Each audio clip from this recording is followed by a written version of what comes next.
안녕하세요, 변두로스입니다. 이번 영상은 단순한 금리 전망이 아니라 일본은행의 금리 인상이 전 세계 위험 자산을 떠받치고 있던 자금 조달 구조 자체를 흔들 수 있는 시점에 대한 이야기를 해보겠습니다. 12월 19일 일본은행 회의는 금리 이벤트이자 글로벌 유동성 구조 점검 이벤트입니다.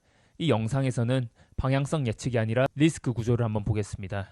2025년 12월 시장이 폭풍 전야라는 말이 과장이 아닌데요. 한쪽에서는 연준이 금리 인하와 QT 종료로 유동성 환경이 완화되는 방향을 만들고 있고, 다른 쪽에서는 일본은행이 초저금리 시대를 끝내며 정상화로 방향타를 돌리고 있습니다. 물을 채우려는 손과 수문을 여는 손이 동시에 움직이는 느낌이죠. 그래서 12월 19일이 중요한 이유는 0.25%를 올리냐 마냐보다 시장이 진짜로 보는 첫째로는 인상폭 자체보다 이후의 경로, 한 번 올리고 끝이냐 아니면 이제부터 정상화 사이클이냐, 그리고 둘째로는 정상화 신호의 강도입니다. 같은 0.25%라도 데이터 보고 천천히와 정상화 본격 진입은 파급력이 다른 거죠. 여기서 핵심은 미국과 일본 금리가 같아지느냐보다 미일 금리 격차가 얼마나 빠르게 좁혀지는 방향으로 인식되느냐, 그걸 봐야 되는데요. 12월 19일은 가격 맞추기 이벤트가 아니라 포지션 리밸런싱 이벤트가 될 가능성이 크다. 이 슬라이드는 이번 이슈를 가장 간단하게 보여주는데요. 미국은 금리 인하 쪽으로 기울고 있고 일본은 금리 정상화 쪽으로 기울고 있습니다. 즉 두 나라의 정책 방향이 서로 반대로 움직이고 있고요. 여기서 꼭 짚고 가야 할 게 있는데요. 금리 레벨과 금리 차 스프레드는 다른 게임입니다. 예를 들어 일본 금리가 0.2%여도 일본이 움직이기 시작했다는 것 자체가 의미가 큽니다. 왜냐하면 엔캐리 트레이드는 스프레드 위에 레버리지를 얻는 구조이기 때문입니다. 엔캐리를 아주 쉽게 말하면 거의 공짜에 가까운 엔화로 돈을 빌려서 더 높은 수익률 자산을 산다. 이때 수익은 보통 금리 차에서 이익을 보고 엔화 약세면 환차익, 위험 자산 상승이면 자본이득, 이 세 가지가 같이 만들어줍니다. 그런데 지금은 이 세 가지 중에서 가장 민감한 축인 엔화 약세가 꺾일 수 있는 조건이 생기고 있습니다. 그리고 스프레드가 줄어드는 속도가 빨라지면 레버리지 구조는 천천히 불리던 풍선이 아니라 한 번에 바람 빠질 수 있는 풍선이 되는 거죠.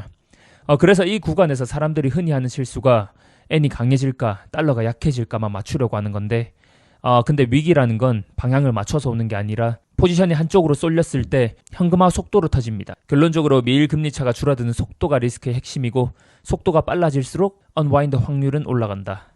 이름이 거창해도 구조는 단순합니다.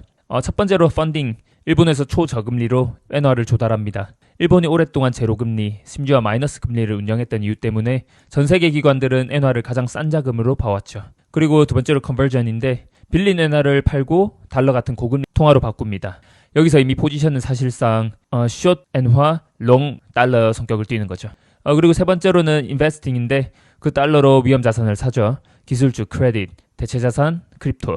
특히 기관들은 여기서 끝이 아니라 파생 상품을 섞어서 레버리지 효율을 최대화합니다. 해치 펀드가 위험하게 도박한다 이런 이미지가 있는데 현실은 더 구조적입니다. 롱을 잡고 일부는 해지하고 대신 레버리지를 활용해서 효율을 뽑습니다. 그리고 네 번째로는 타겟 P&L인데, 이 구조가 돈 버는 방식은 금리차 이익을 보고 엔화 약세 이익, 자산 가격 상승 이익이죠. 많은 사람들이 여기서 착각하는 게 하나 있는데요. 언와인드는 이 자산이 고평가냐 저평가냐를 판단해서 오는 게 아닙니다.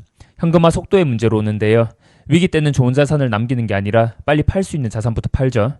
트리거는 보통 단순합니다. 금리차가 좁혀진다는 신호, 혹은 엔화 강세가 시작되는 순간 레버리지 포지션의 담보 비율이 흔들립니다. 그러면 증거금 요구가 생기고 마진콜이 나오고 사람들은 어디가 싸냐가 아니라 뭐부터 팔아야 하냐, 이걸 고민하죠. 그래서 매도 순서가 반복되는 이유가 있는데, 슬라이드 오른쪽 리퀴데이션 오더가 그걸 보여주는데요. 크레딧 채권처럼 큰 돈이 들어가 있는 포지션에서 먼저 조정이 나오고 그 다음이 대형주, 마지막에 변동성이 큰 대체자산, 크립토까지 압력이 전이됩니다. 이건 누가 더 나쁘냐가 아니라 시장 유동성과 포지션 크기가 결정하는 거죠. 그리고 진짜 무서운 건 다음인데, 위험 자산을 팔아 달러를 만들고 달러를 팔아 엔화로 상환하면 엔화 수요가 늘면서 엔화가 더 강해집니다. 엔화가 더 강해지면 더 많은 포지션이 손실 구간으로 들어가고 다시 마진콜이 늘고 다시 매도가 나옵니다. 즉 한 번 돌기 시작하면 자기증폭 루프가 되는 거죠. 그래서 언와인드 가치 붕괴가 아니라 유동성 붕괴의 전념이다 보시면 되고요. 지금 화면의 핵심은 방향이 아니라 충격에 취약한 구조입니다. 먼저 OI, 오픈 인터레스트 해서 미결제 약정이고요. OI는 거래량이 아니라 아직 청산되지 않고 열려있는 선물, 옵션 계약의 총량입니다. 누군가 롱을 잡으면 누군가 숏이 반대로 잡히죠. 그 한 쌍이 한 개의 계약으로 남아있는 상태가 OI입니다. 포지션을 닫거나 청산되면 OI는 줄어듭니다. 12월 19일 만기 구간에 OI 집중도가 40% 근처로 튀어있죠. 평소 평균이 이제 7%대인데 특정 날짜에 포지션이 과밀하게 몰렸다는 뜻입니다. 상승 하락의 베팅이라기보다 시장의 움직임 자체를 요구하는 베팅이 쌓여있다 의미이고요. 그래서 작은 뉴스에도 델타 헤지, 롤오버, 강제 청산 같은 기계적 수급이 붙으면서 변동성이 증폭되기 쉽습니다.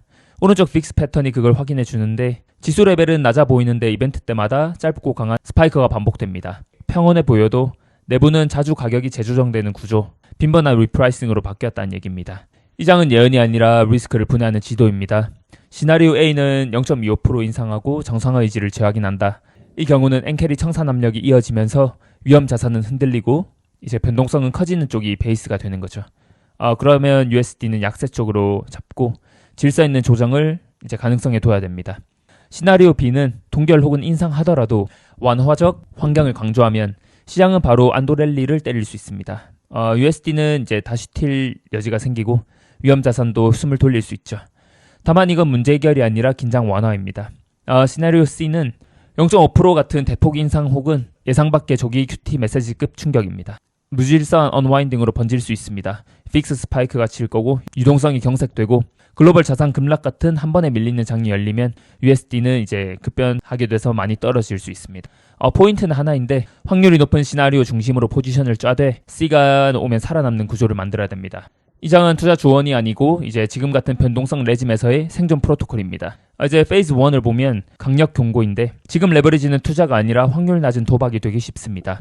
그래서 특히 숨은 레버리지를 먼저 색출해야 되는데 현물만 들고 있어도 레버리지 ETF, 마진 대출, 파생 연동 상품, 옵션 매더 같은 게 계정 어딘가에 붙어 있으면 실제 베타가 과하게 커집니다. 그래서 목표는 감당 가능한 수준이 아니라 절대 죽지 않는 수준까지 베타를 낮추는 것. 그리고 페이즈 2는 철저하게 방어하는 건데 핵심은 예측을 버리는 겁니다. 방향 맞추는 게임이 아니라 하방 손실을 제한하는 게임이죠. 페이즈 3는 생존과 기회인데 이제 캐시 is 킹이죠. 저는 용기가 아니라 현금이 무기입니다. 총알이 있어야 반등의 초입을 잡습니다.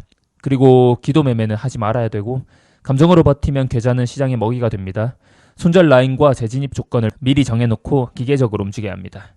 마지막으로 방향을 맞추는 게임이 아니라 리스크를 관리하는 게임이다. 이제 오를까요? 떨어질까요? 하지만 지금 이 시점에서 그 질문은 가장 위험한 질문이고 왜냐하면 지금 시장의 본질은 이제 변동성 레짐이 바뀌고 있다는 사실이기 때문입니다. 지금 우리는 미국의 완화 기대, 일본의 금리 정상화, 그리고 엔캐리 트레이드라는 거대한 레버리지 구조가 동시에 흔들리는 구간에 서 있습니다.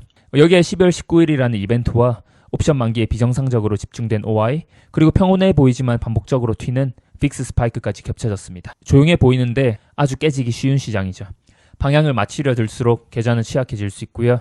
반대로 리스크를 제한하면 틀려도 살아남습니다. 둘째로는 이제 폭풍과 싸우지 말라.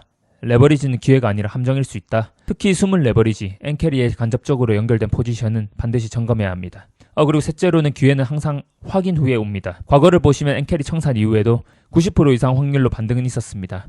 중요한 건 바닥을 맞히는 게 아니라 반등이 시작됐다는 신호를 확인하고 들어가는 것이다. 영상의 핵심은 가장 똑똑한 사람이 이기는 게 아니라 가장 오래 살아남는 사람이 다음 기회를 가져가는 시장이다. 돈을 버는 것보다 먼저 해야 할 일은 돈을 잃지 않는 구조를 만드는 것이다. 앞으로 시장이 미국의 움직임과 일본발 긴축 충격으로 어떻게 흔들릴지는 아직 아무도 모르는데 이제 확실한 것은 리스크를 관리한 사람만이 그 결과를 끝까지 볼 수 있습니다. 오늘 정리해드린 시나리오와 리스크 포인트를 기준으로 각자 감당 가능한 범위 안에서 균형 잡힌 선택을 하시기 바랍니다. 이런 시장일수록 자극적인 예측보다 구조와 리스크를 이해하는 게 중요합니다. 앞으로도 시장 소음이 아니라 의미 있는 신호만 정리해서 계속 공유하겠습니다. 도움이 되셨다면 좋아요, 구독, 알림 설정으로 함께 해주세요. 다음 중요한 변곡점에서도 바로 정리해드리겠습니다. 감사합니다.